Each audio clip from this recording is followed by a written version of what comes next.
Welcome to the Dork Forest. Jackie and her pals will never bore us. Shameless confessions about our obsession will make us laugh and smile. So let's explore the Dork Forest and dork out for a while. Hi, Rangers. It's me, Jackie Kashian. Welcome to the Dork Forest. It's 2024. Let's do this. Here's the credits, of course. Mike Ruekberg sang that song at the beginning, and he wrote that song, and he sang it with Sarah Cohen, his wife, and he will sing the Mexican hat dance at the end of the program. Also, Patrick Brady, still putting this together. Video, audio, all of it. He's amazing. So, and Vilmos doing JackieKashianStore.com. Squarespace is doing the regular Jackie Kashian page, and I'm thinking of moving the Dork Forest and dorkforest.com away from WordPress because it's driving me nuts. But those are the credits. But if you go to JackieKashian.com, you can get Dork Forest merch. You can get my stand-up merch. You can get my stand-up CDs and DVDs, which you'd have to have devices for those. You can also see videos and find out any number of things. I have another podcast called The Jackie and Laurie Show, but the Dork Forest is the flagship. 18th year. We're doing it, you guys. You can go to my Bandcamp or my YouTube for extra content. Please donate, is what I'm saying. It's 2024, and I think we've been in this long enough. Why don't you guys, everybody send me $100? That's what I'd like you to do. You can PayPal me. There's links all over the pages. You can Venmo me at Jackie Kashian. You can find me at a stand-up show and hand me a sweaty wad of 20s. Do something. But I love doing the show. I would love to make some money, is what I'd like to do. In other news, I'm sure there's more things that I should talk about, but I can't think of them. But let's listen to who's going to dork out about something, because that's my favorite part. Thanks for listening, you guys. You're all great. Let's get into the show. It's me, Jackie Kashian, and I'm in my garage, and it's the Dork Forest, and this week's guest, Benny Blue. It's at Benny Blue Eyes, which I assume he has blue eyes. I'm looking right at him. Hello, eyeballs. Oh, he does have blue eyes. They're very nice. Welcome to the show, Benny. How you doing? Hey, thank you. Fun fact on my non-existent Wikipedia page, blue eyes with a gold ring around the iris. Yeah, if we can get a little. You're like a Harlequin romance novel wandering the earth here. Yeah, I really am. All you needed to do. Might be a shapeshifter. You never know. It's right, a Blade Runner-like moment. Right, you could go to the YouTube page, and you would have just seen Benny bringing his eye real close to the camera. For the listeners, as we say in podcast line. For the listeners, I got disturbingly close to the camera. It's at BennyBlueEyes.com and at Benny Blue Eyes on Instagram and such. But you have a new album and special out called Live from My Mother's Funeral. That's right. I take it your mother passed away? She did. Would be fantastic if she was in the audience for me to let her have it. But she did. She passed away in 2021, and it was a whole to do, which has a tie into today's topics. I won't spoil. Oh my gosh, we'll get to it. We'll get to it. Very, very salacious, if you will. On a cracker. Since I happen to know the topic, that sounds devastating. In other news, Benny Blue, welcome to the Dork Forest. People should find your stand-up. It's on all the streaming. It's on like Apple and YouTube and Spotify, all the things. BennyBlueEyes.net or .com, right there on the homepage. You can't miss it. You can click play from your toilet or wherever you may be, and it's right there. And we believe in you. Yeah. But don't tell me that you've done it from the toilet, because I don't need to know. That's everybody else's all other business. Things. You can email me, Jackie at JackieKashian.com. Attainable goal. Let's continue to talk about your dorkdom, which we've done a couple episodes. I don't necessarily know what I've retained, so let's go forward and find out. True crime docuseries and documentaries. Yeah, both. We're back, true crime. Yeah. True crime, it holds the allure. I asked this of all the people who like things that scare me. What draws you to it? Is it cathartic? What is it? I think it's because Hollywood is dead and it's the only content that's available. Interesting. So there's old movies. You could watch older stuff. Did you know Homicide: Life on the Streets is on Netflix now? Yeah. Or possibly Peacock. That is a sad state of streaming. It's like things you've never seen. You could go back in time. It's a Dick Van Dyke Show on Hulu now. That's all we have. It's all legacy programming and Nicole Kidman and starring in some sort of novel adaptation or Marvel movie. She's That's pretty available. much what we got. She's available. Yeah.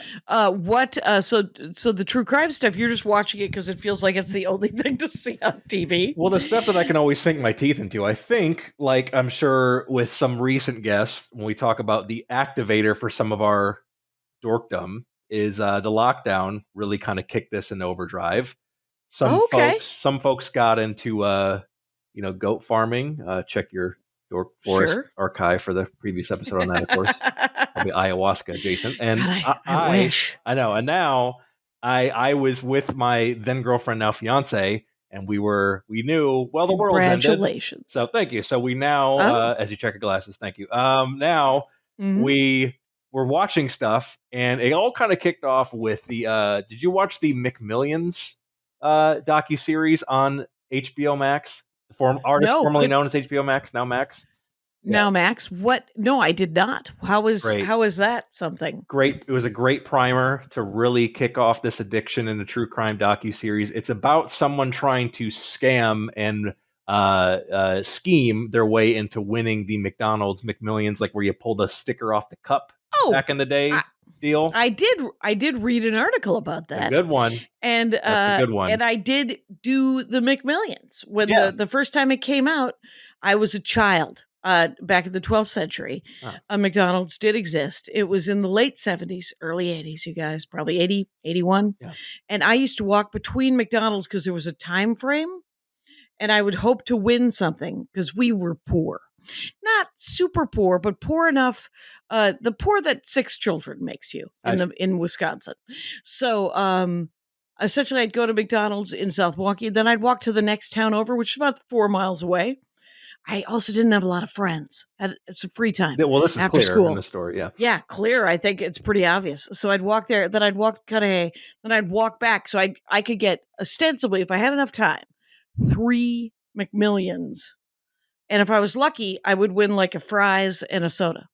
I was going to say, between the 3 of them. That was usually what we all got, was like just more product to feed the beast of McDonald's. Right. I did collect them, but I never even, I couldn't have built hotels on Jack. I got nothing. Like, so what was, so McMillions, this person tried to scam by doing how? How did they do it? Hopefully smarter than I did when I was 14. Yeah, it was this whole, if I remember correctly, it was this web of other people, as these schemes tend to be, these poor saps who end up doing sort of the confessional interviews and these sorts of deals. And they're like, I didn't know what was going on. And they're trying to play dumb. And it's like this cross-country RICO indictment sort of level thing for trying to win like a PlayStation. And it's like, that's a lot going on.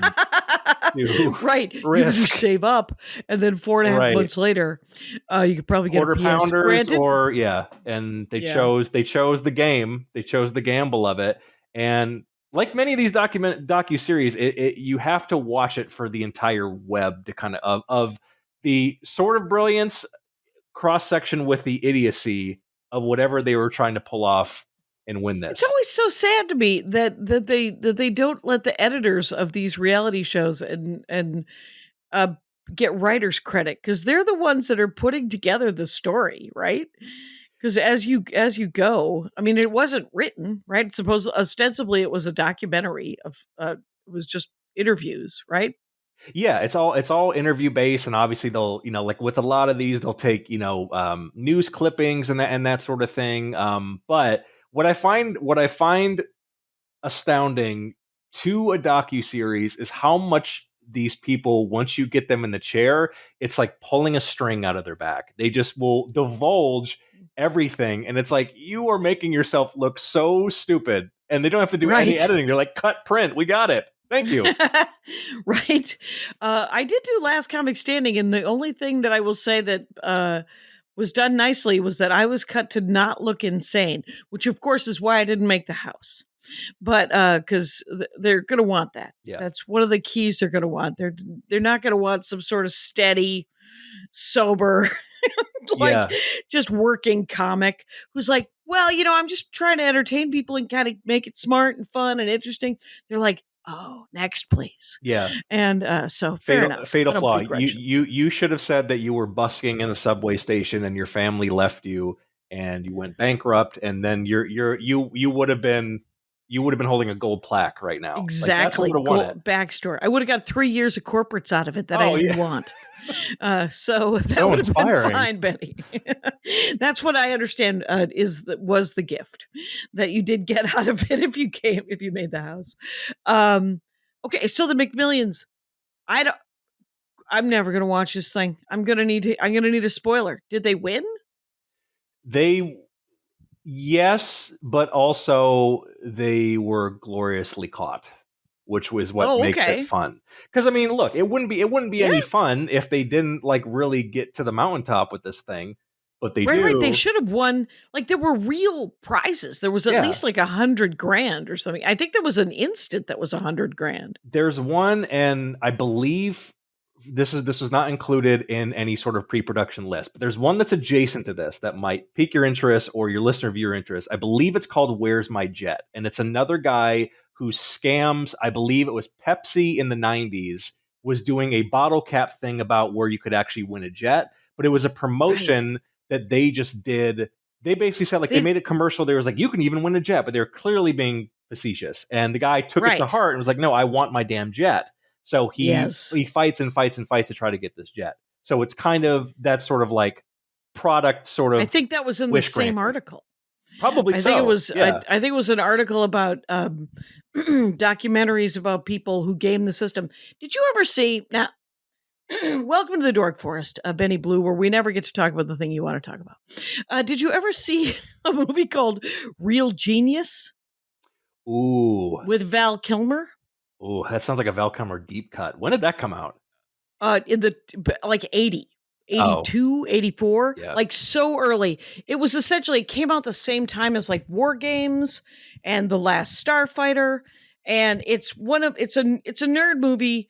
Matter of fact, I own it. I own it on DVD. I may have to pull it out of the you're caping for this one, so it sounds like you have hard media of this.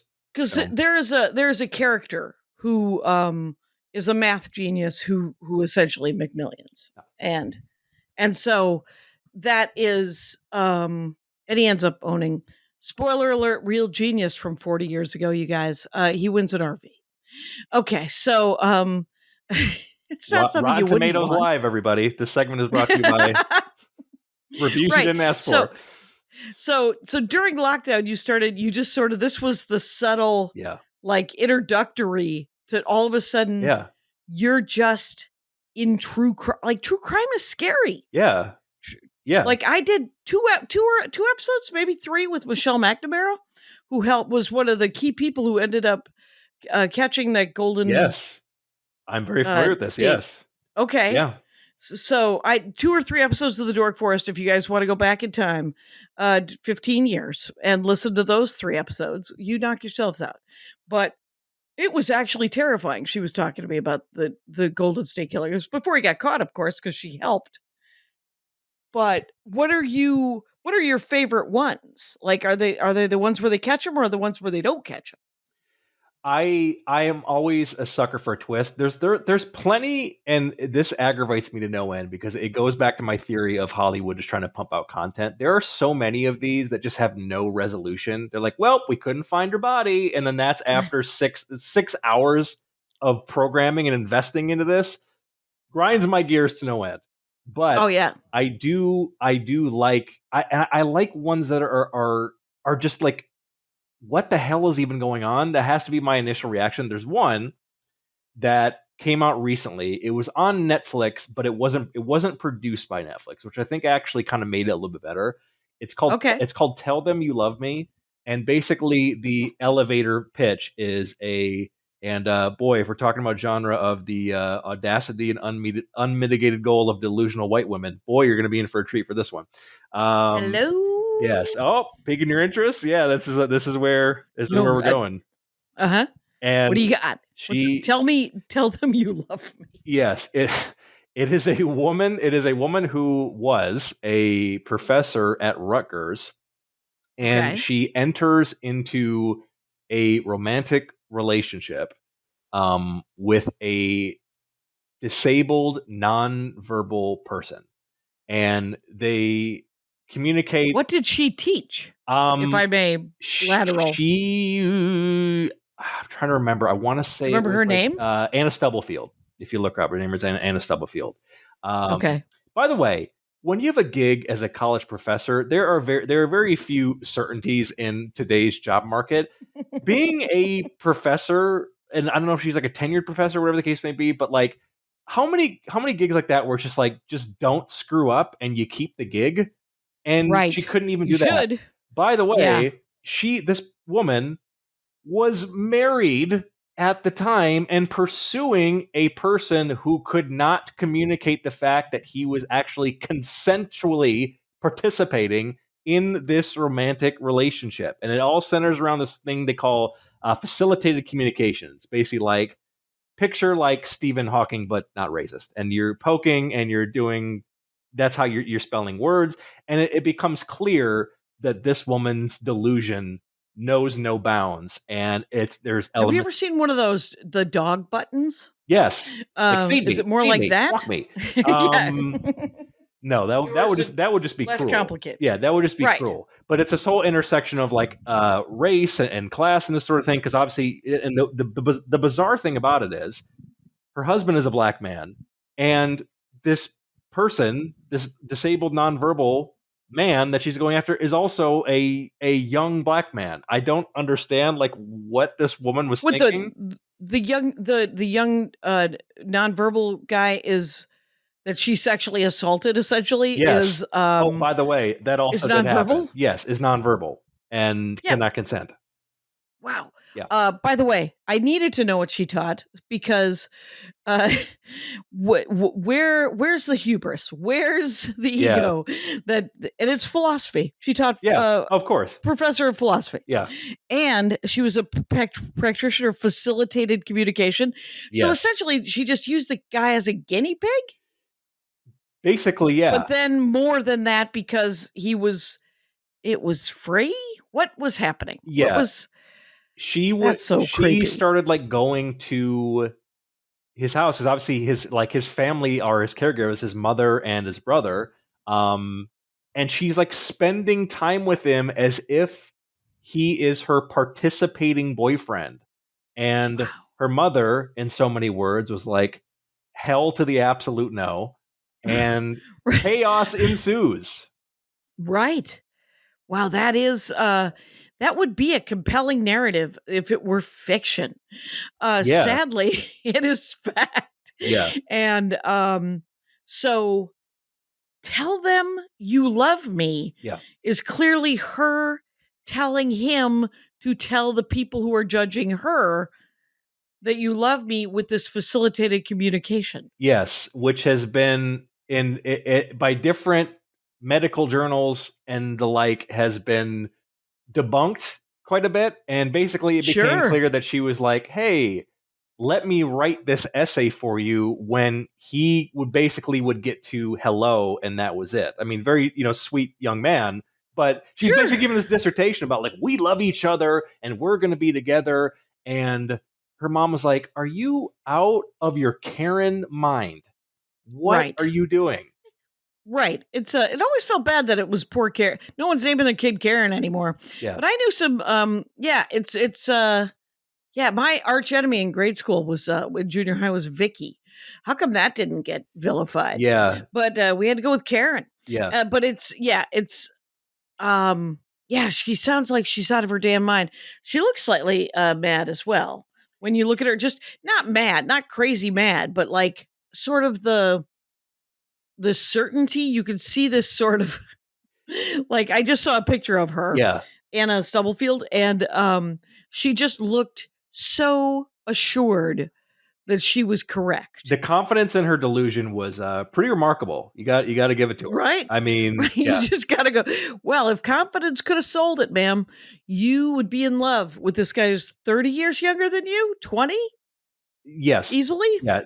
Yeah. And the age gap, never mind the age gap, never mind the fact that this man literally cannot participate in what you're trying to do. You go to court, Right. your mom is standing up for you, and once you see your mom in the confessional, you see where she gets it from, haircut included. It's a lot going on behind. It's kind of Yeah. behind the eyes. So this is Dad. 6 episodes. So this is an actual documentary. This is in one. Okay. So digestible. So 2.5 hour. Yep. Not even that long. I think it's about an hour and a half. So Okay. good watch. If you want the Right. white woman Hall of Fame level delusion, that's one of the Right. best I've seen Just this a year. caricature of how bad it can get when you're pretty sure and society is okay with you being out of your damn mind. Yeah. So yeah. If this happened in the 90s or the 2000s and like Charlize Theron passed on the Eileen Wuornos story, her agent would have sent her out for this, is what I'm saying. Like she would have needed, like, this would have been the backup role. 100%. Right. It's yes. Can you look unhinged? You got the part. Yep. You got the part. So, that is definitely an episode of something. It's so okay. Tell me another one, just because I think about. I want to see a pattern here. You got another one in the? I got another one. Chamber. So you harken back to Val Kilmer roles that are on Betamax.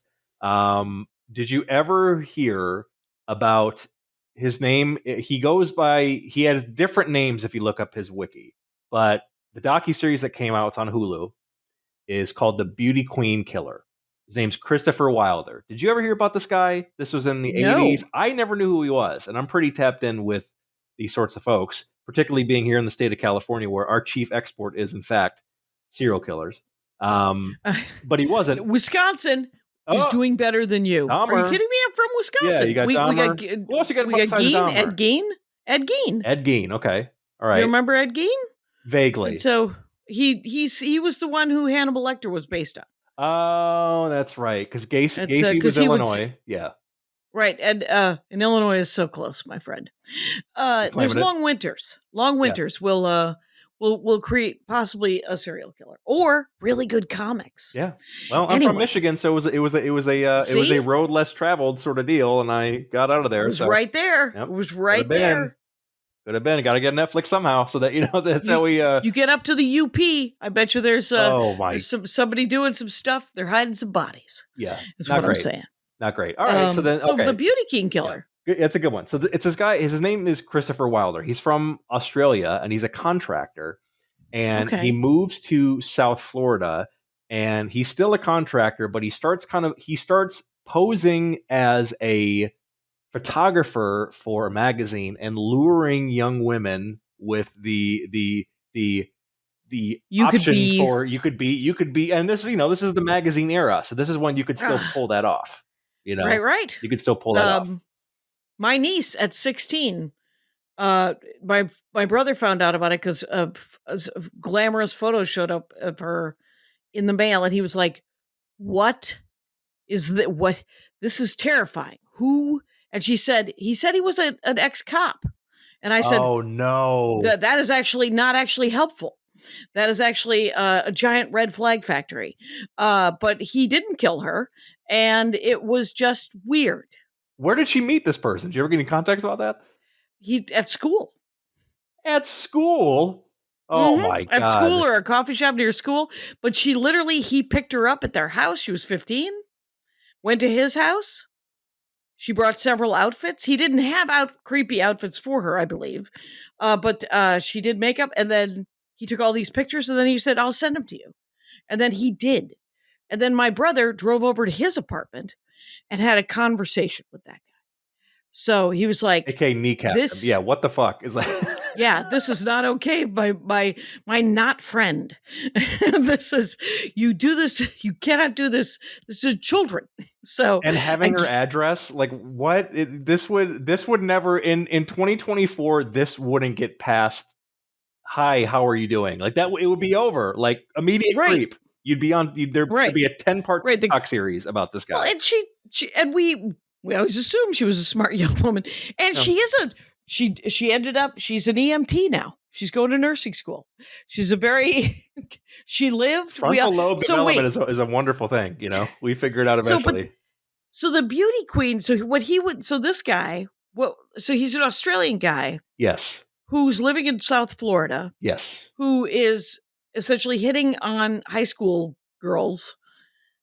Yes, college students, high school girls. Yes, and okay. To similar to your almost missing relative, Right. He would scout them at the mall when the mall was still a third place for youth to go. Right. I guess it still kind of wonder is, if- but you know what I mean. Back then, mall was everything, of course. Right. So went to the well mall. into the 90s. Yeah, went to the 90s, like, and that was his kind of thing. And then he would lure them to his home, choppity chop chop, bam bam bam bam, and he started to quite literally rack up a list of bodies. And then he started to take his show on the road. He came out to this area, found a young woman in Torrance, and then basically made her his unwilling accomplice.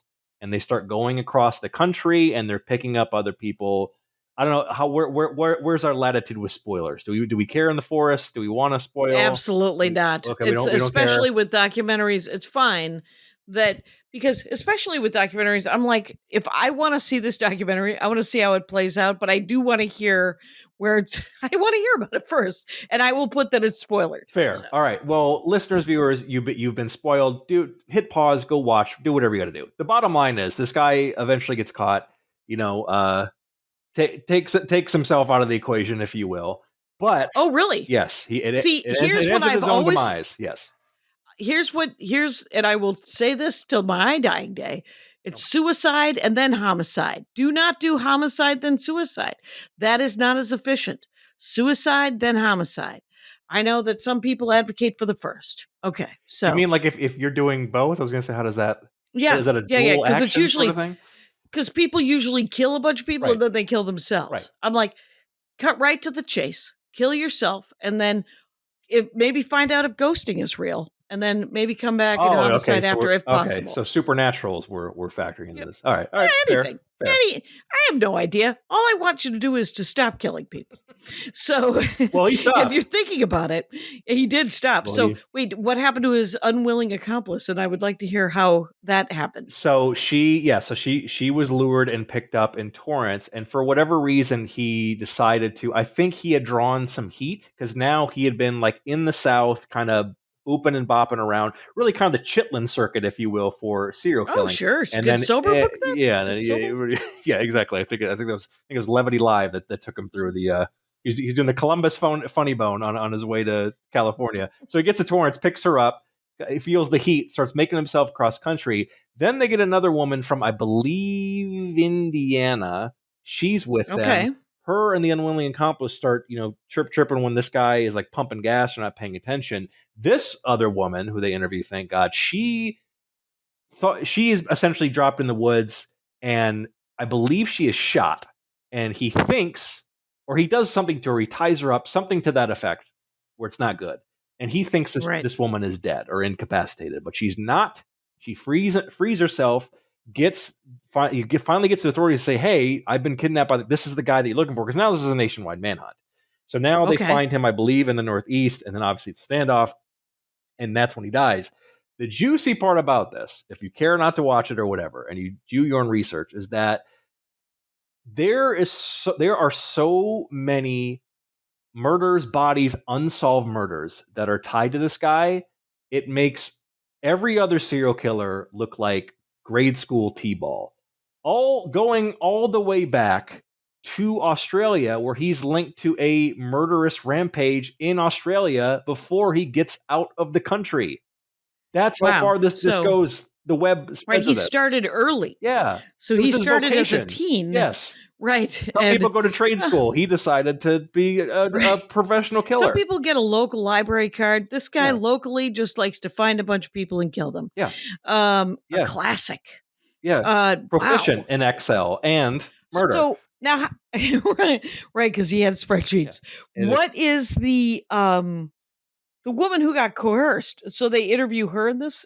Yes. So they interview both. It pings back and forth with the interview of the woman who's from Torrance, and then the woman who they picked up in Indiana, Midwest. From Indiana. Yeah. So they kind of go back and forth. So does she get, essentially she's coerced because he says, you have to help me or I'll kill you? Basically, yes. Like, you're coming with me. You're going to, so basically what she started doing, not to bury the lead of the scheme, is she started doing what he was doing in Southern Florida, where she would be at the malls and be like, "Hey, you're pretty. Do you want to be a model?" And that was kind of her She reeling was in. the procurer. Procurer of the bait was her assigned task. Okay, How about well, has anyone done any follow-up to find out if she's still killing people? Because she is clearly, or did she go to jail? I hope So so. that was a point of cliffhangers and contention with watching this, and some of the discussion that you heard is like, what was this woman's role really? Of course, Yeah. she is understandably so painting herself as like an unwilling accomplice, but there is a Right. bit of vagary there in Accomplice. terms of like where her participation kind of stopped and like started and stopped, basically. Yeah. So she was never tried or convicted. But Oh, it interesting. is a little bit, which I kind of like about this docuseries. It's kind of left in the air for you to decide, Okay. like, is this woman really a damsel in distress, or did she, Do chloroform you rag remember her somebody? name? Yeah. I don't. Offhand? It's in the That's wiki. fine. It's all in the wiki. Okay. Christopher It's all in the Wilder. wiki, you guys. Yep. The beauty queen killer. And then the Indiana woman, do we know what we follow her until she goes, and so I help them go find this guy, and now I'm going to go try and live my life. Yeah. Possibly as a philosophy professor at Rutgers. Yeah, and actually, yeah, it's like when people say Walter White, that was the witness protection program for Hal and Malcolm in the Middle, and that's what his life becomes as Heisenberg. She became a Right. Rutgers professor, and now and then went into forgot the what next. consent means. Yeah, exactly. Right, Yeah. exactly. Oh my gosh, so crazy. Okay. There's a lot of meat on the bone. A lot of stuff going on. A lot of right. These are ones that we've never talked about here on the Dork Force. By the way, I am talking with Benny Blue, who has a new, very dark, very funny special, an album out called "Live from My Mother's Funeral," and it's at Benny Blue Eyes on Instagram and at BennyBlueEyes.com. For absolutely everything. You'll find the rest of it, including the video of the program, if you're not on Apple or Amazon or whatever. So Benny Blue Eyes, by the way, you did two E's. Congratulations. You were just like, I'm going to spell both words. Yeah. It's not going to be a weird like smash. And then so I appreciate it. Not going to get grammar policed on me. We're going to make sure syntax is correct. It's great. By the way, words. Can we turn this into a justifiable shameless plug connection with true crime to a degree? Yes. Bit sadder, please. bit more redneck, but crime elements nonetheless. It's still in there. So in this special, in this one, I won't spoil the punches. Right. This is just the framework. There will be funny in the special. Yeah, you'll find it. Here, we're just going to find out the sad story that inspired the comedy for Live from My Mother's Funeral. Right. Okay. So something that actually happened that is featured in the special is the day that my mom died was one of the most chaotic days I've ever experienced ever. Now for context, before people freak out and say she died like an action hero or an action villain, really. She was on her way out. So let's not feel too bad. She had bone cancer that metastasized. It was going down. I had been there for like a month prior, and in a way it worked out well where we could go through the process and be there for it. This wasn't a sudden traumatic thing. However, the circumstances were quite ridiculous. So her and my dad lived in a apartment building that was basically made up of college students, because they're in a college town, or we'll say people trying to find their way. If you're picking up what I'm putting down, those type of folks. Some folks who may not get approved in other apartments, and they were sort of like the grandparents of the building.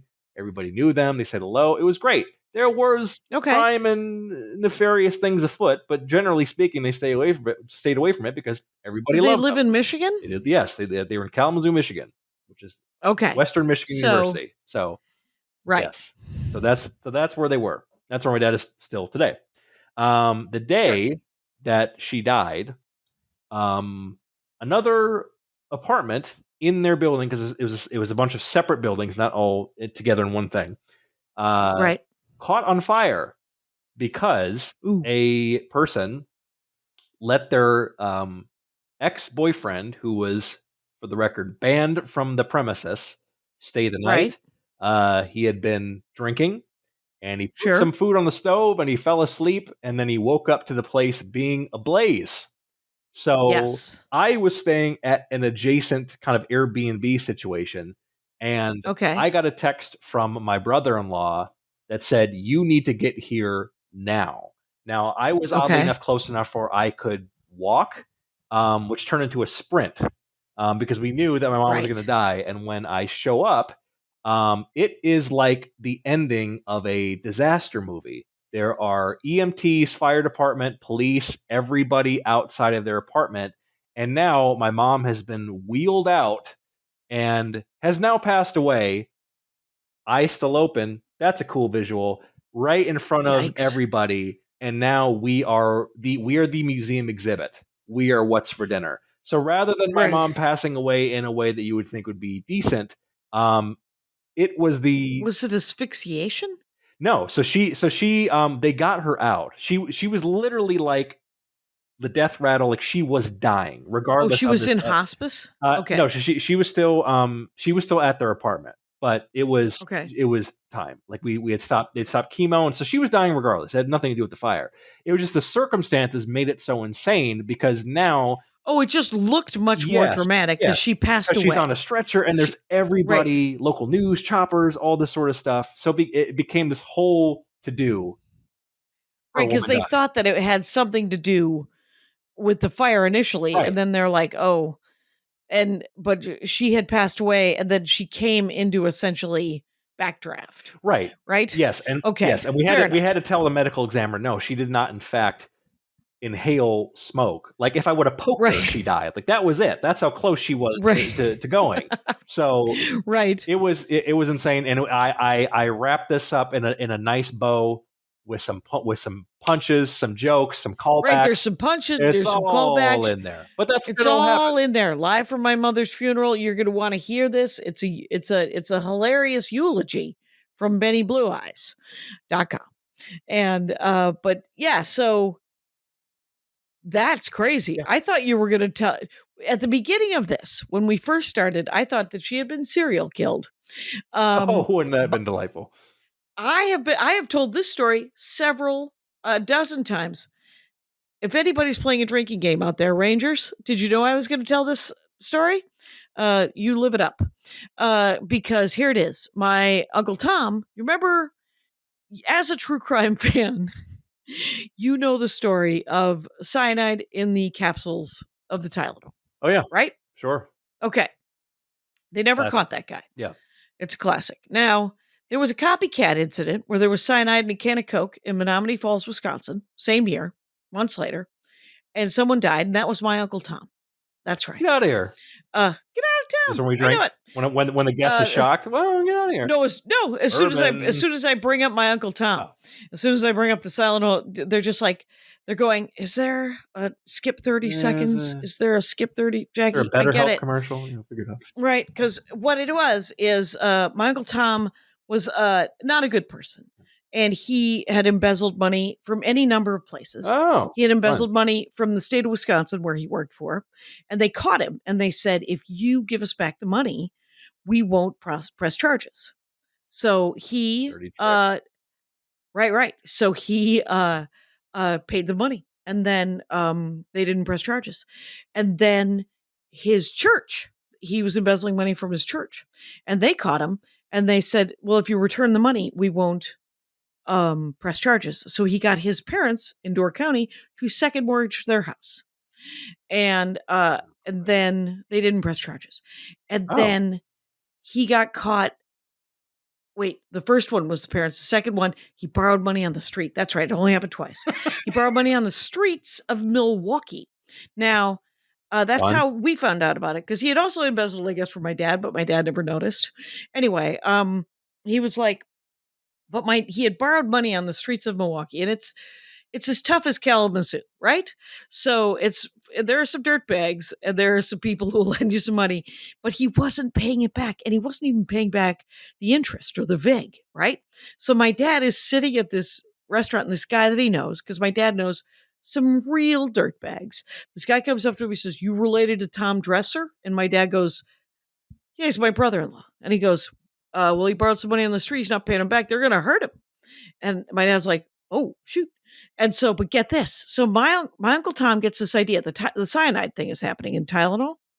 So my dad gets my uncle gets this idea that he's going to poison my aunt for the insurance money. And they're going to blame it on the cyanide guy. So he invites my Aunt Shelley to a picnic during the day, something he never did. He's like, "Hey, let's have a romantic picnic in the park in Menominee Falls. You bring the food, I'll bring the beverages." I'll bring the Tylenol. And then, so he shows up, and he never drank Coke. This is how much I remember from my childhood. He was a clear soda guy. Sprite, your lemon limes, your Shasta. Hey, clear pop. Come on, have some decent. He so the speculation is he put the cyanide in the Coke because she drank Coke. And the cops afterwards were like, they thought, well, maybe he tasted it to see if you could taste the cyanide. And he died. Get out of here. Wow. He is the dumbest, worst criminal. Couldn't have happened to a nicer guy. But my Aunt Shelley, on the other hand, was like, "There's been a miscarriage of justice. He was killed by the cyanide guy." They found a spoon in his pocket with cyanide on it. Oh my gosh. Where can I watch this, by the way? Speaking of sending you links, where's this link? Holy Moses. But I think the reenactment of this story would be amazing, would it not? I think that's incredible. That's like whatever they said about Fargo, like this is the second coming. This is like bumbling criminals. By the way, favorite part of that story was like the Midwest Sopranos confrontation of your dad, where they were like meant business, but they were still nice about it. Right. Right. Owes some money. Like they wouldn't have the heart to whack him in the diner. They would just have to have a chat about it. We're gonna have to talk to this guy. We're gonna take him bass fishing. He's not coming back. Right. That's what I'm saying. Yeah. It's be a little too gentle. My father's he's adjacent to the Milwaukee mob, which, by the way, they're not Corleones. They're not Sopranos. This is, it's Tony Bruno. Yeah, they're at the Elks Club. It's Frank Pulaski. Yeah, it's okay. Yeah, and so a lot of Polish seals over the door. You know what I'm saying? Like it's a lot of that vibe. They're fighting the good fight. They're telling those Polish jokes that are based on those moron jokes, which are based on the old jokes from the 1800s. There's a lot of joke books out there. Anyway, but that's what that story. That's what I thought. Like, I love that your mom just said, I mean, it's very sad, obviously, but just being wheeled into essentially a movie set of drama and fire and all of these things. That's crazy. I think Aerosmith Don't Want to Miss a Thing started playing and she was in slow motion. So, a lot going on. Right. Yeah. a lot going on. So you have two that you've, two that you've, and McMillions. We'll count McMillions as a suggested one. Yeah. Is there, I don't know, when you look at a true crime thing, are there any that are like sort of happy ending? There is. I got one for you. So it's called American Nightmare, another Netflix one. Now, I don't know. Another thing I was hearkening to recurring themes a little bit early in this episode. One thing that is always afoot in these sort of productions is white women going missing in Northern California or Utah or anything really north of like Lake Tahoe. They love that region to be like, we'll disappear. I don't know what it is. It's so beautiful up there. Yosemite? Yosemite, unassuming, and they're just gone. They're just on a poster, on a milk crate, on a milk carton. I will interject and say that it's almost always women. And the only reason that white women are getting more publicity is because the black and brown women that are killed are just abandoned. Yeah. So, but at least someone's looking into the death of white women. Mm-hmm. Anyway, so there you go, American Nightmare. Yeah, or in some cases, the fictionalized kidnapping of white women in lots of cases. However, in American Nightmare, you are led to believe that, it's yet another white woman It was full of it. They're calling it the next Gone Girl. It was all what was in the news. It was about 10 years ago. So they're calling it the real life Gone Girl. And the chief suspect, of course, is her husband. Sweet guy seeming. They build a lot of the interviews around that. But again, Rangers, spoiler, okay? Do what you need to do. Okay. Turns out, really kidnapped. Turns out she was really kidnapped and assaulted and all the things. And she escaped. And she got back to her husband, who didn't do it. And they're still together. And they have children. Oh. Happy ending. Right. Wow. Happy ending. Did they ever catch the person who did do it to her? I believe that they did. Again, another wiki. Okay. Another wiki. Right. Find the details. So look into it. But look into it, folks. But she lived in Northern California, and she was taken, I believe, down this way-ish, maybe further than the greater LA area. So she stayed in state. Convenient. Oh, Well, I'll tell you something about California. It's huge. Huge. It's genuinely the largest state I've ever been in. Yeah. And I've been to Alaska, which is technically larger, but we flew. So I've never had to drive from LA to Crescent. I've driven from LA to Crescent City, which is Oregon. And it was a 16-hour drive, and it's dumb. So it started. So she was kidnapped, and they took her like south of LA, like to San Diego-ish. So I don't know if it was that far, but basically what helped her is that she grew up in that area, and I believe it was somebody that she used to date ended up being the culprit, sort of deal. Ooh, that's a classic too. That's the numbers on that are very, very old as time. Old right, scorned ex. Right. A tale is something that's happening sadly right now. Right at this moment. Right now, some very disappointed guy who cannot move on is taking it out on someone who was just like already setting up generals with Apple TV, whilst coming up with this plan. It's quite the industrial complex we develop here. So she gets down there, and she grew up there. So I think what happens is she ends up making her way to like her parents' house, which is how she's found. Weird. And they see her being let out of a car, like on a ring camera, and she's like disheveled. But the way they present it is very smartly done, because it does make you think that she's full of crap.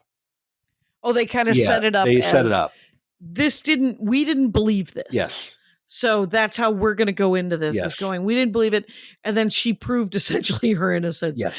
See, this might be my problem but the thing is that is a triumphant story. Yeah. I once did a Dork Forest with a woman who locked her daughter and herself. They would practice getting out of locked trunks. As you do on a Saturday, because they watched so much true crime, and she was so afraid that she or her daughter were going to get snatched that they practiced sort of getting out of handcuffs and getting out of locked trunks and yeah. Aren't there releases? And she said her daughter was really good at it. Aren't there releases in trunks to do this? I feel like there's a thing. I think that in the newer cars there are, because I only know that because I read a murder mystery novel that said, oh, this is an older car that doesn't have that. This is a newer car that chose not to have that. And you're like, why would a newer car choose not to have that? That seems like a terrible, but you still have to be able to find it, right? Yeah. Because you're in it and you're like, am I in a late model BMW? I think it's to the left of the keyhole. Like you'd have to memorize like different kinds of cars. What a world that we live in, where you have to figure out the make and model in order to escape your own kidnapping. Right, because you are captured and possibly blindfolded. A Camry, you can actually the switch is right here actually. So that's in the. I like that there seems to be a Mylar balloon behind you. Yes, is it your birthday? It's a congratulations. My fiance is like, hey, you put out the special. Here are balloons from the grocery store, which are very sweet. So, but it looks like Pennywise is behind me.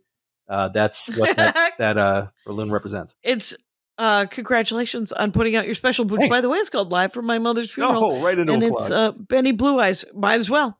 We're doing it. So okay, well, how about another one? What else you got? All right, so this one is the inverse of American Nightmare. It's called this one. This one got a lot of buzz on the TikToks and the Reddits. It's called The Perfect Wife, and it's about this woman named Sherry Papini. Now Sherry Papini is what you would consider to be a central casting docuseries kidnapped, scorned, blonde white lady. She checks all the boxes, you know. Okay. For casting it, she would have been probably Reese Witherspoon back in the day. Really just going down the list. It's great. Right. On this one though, she comes up with an elaborate scheme to fake her kidnapping and frame her husband. And you talked about black and brown women being disregarded in this process of being found. As she does, that was perfectly on brand. Part of her story to the police blames a Mexican person. Yep, she slid that in there. Had to slide in the racism just for kicks, just to be like get them off the scent. Oh, it was one of those people coming over the border. I think she's at Trump's rally in Reno next week. So right. She's appearance. That guy's like third generation, right? So speaks better English than she does. But so she sets up essentially her own thing because she wants to get rid of her husband. Well, basically, the perfect wife. She wants to end things with her husband. I don't think she wants to end her husband. But this seems so elaborate. Yeah. It just break up, you guys. Yeah, really well. Was there a cash and prizes? Like was she hoping to get all the money because he'd go to jail or something? I think she legitimately thought, and this is another one that happened within the last few years, that she could just like disappear, and people would like go out in the woods for a day and a half and be like, she left, and just call it a day. And she also moved in with a ex-lover in Southern California, and then started to do the whole give myself bruises and gashes, and she really committed to the bit. Like he picked her up on the side of the highway, she tied herself up, did the fake 911 call, really just, CIA level planning and plotting for her own kidnapping, which ended up being bullshit. And hopefully she is getting some sort of psychiatric help after no doubt being charged with fraud and having to pay a lot of fines. Yeah. But I bet you she's no longer married. Oh yeah, he's happily he's happily on the apps, I would assume. Yeah, I'm sure he's like, you could have just said.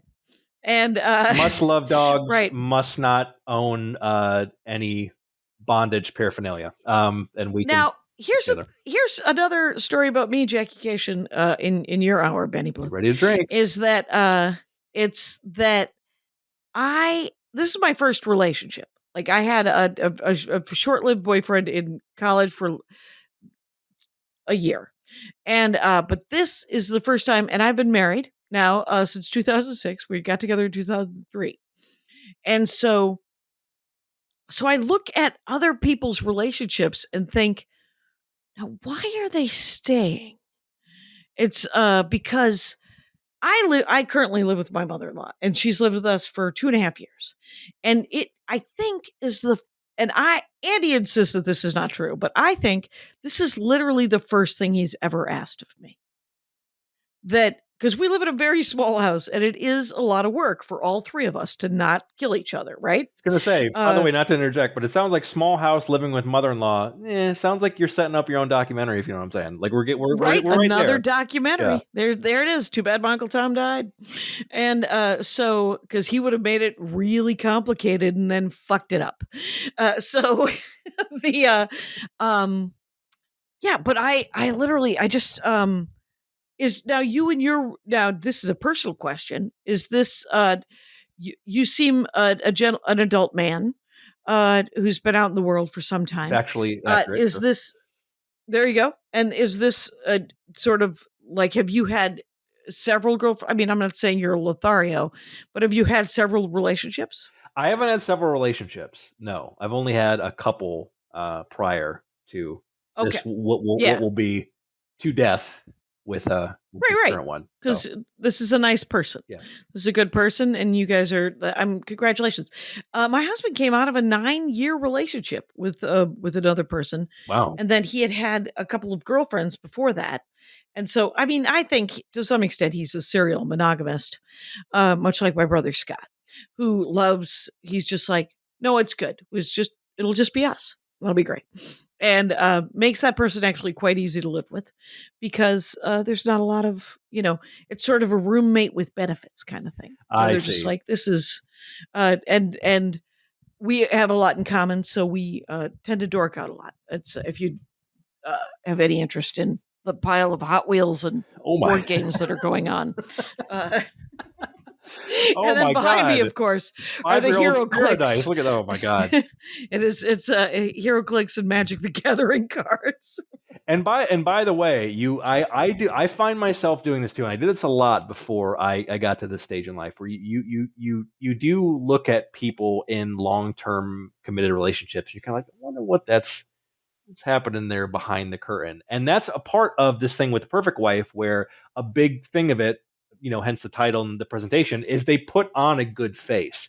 It's a lot of let's take a selfie. It's a lot of let's be seen places. And she really dials up being a sociopath to another level to really get people to buy into this happiness. That is amazing, because it is so, like, it just, because you do think about what's behind the curtain. And I never think, like, I have a new bit right now where I ask, because he's a game designer and makes video games. Oh, very and cool. So the setup is, whenever we are making the sweet, sweet love, do you ever think about game design while we're doing it? And he said, that question is a trap. And I said, I am not a trap question person, because I sometimes think about comedy. But that's the premise of the joke. But because I'm not, and it's not being smart enough. I'm just not, I don't care enough. Like, I would never, like, you read about, like, girlfriends and wives going through their husbands' phones or their calendars, or, I don't have time for it. But that's what you find out. I've learned that. Maybe you've learned that better than me. But now that I'm getting to the point of marriage and that sort of thing, that's already setting in. I'm like, if we're farting in front of each other, it's you kind of locked in at that point. You know what I mean? Yeah, where else it you can't gonna go? possibly. I heard you in the bathroom. It's over, baby. Yes. We're locked in. Right. We know each other. It's there's no need for, like, more levels and stuff, but it's just like I mean, there's this, I mean, there's a trust thing that has to happen, obviously. But in my case, it's trust married to, like, I just, this seems great. If you're living some other life in addition to this, that's a lot of energy, buddy. You got more energy than I do. I don't have time for other boyfriends or other, like, another family. It'd be hard as a woman to have another family and have no one notice. We should bring that back, by the way, for entertainment purposes, like the second family. Remember the second it's still family? happening. No, but I mean, it was in its day, though. You remember, it used to be the second family used to be in its day. You could, yeah, it's really true. It's a little hard to get off. away with it now with the internet.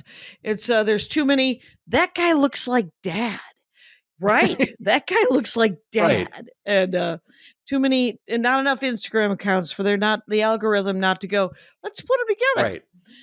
At the algorithm will out you. Yeah, the algorithm will take you out. At Are You My Dad? Submit your headshots today, and it's over with. You're done in 5 minutes. Right. Okay, so you sadly only got to talk about 5 of your favorites, but they're good ones. They're actually kind of fascinating and a different variety. Yeah. Let's try to spice it up. Give you some options. Ranger's got some work to do. Got some stuff. Is there anything you're looking forward to?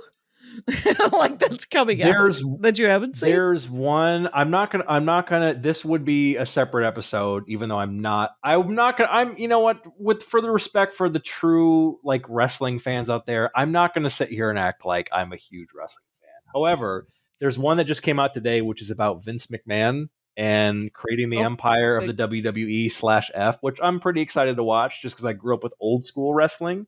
But that's one that I'm looking forward to. That literally just came out today, so I'm probably going to watch that. Okay.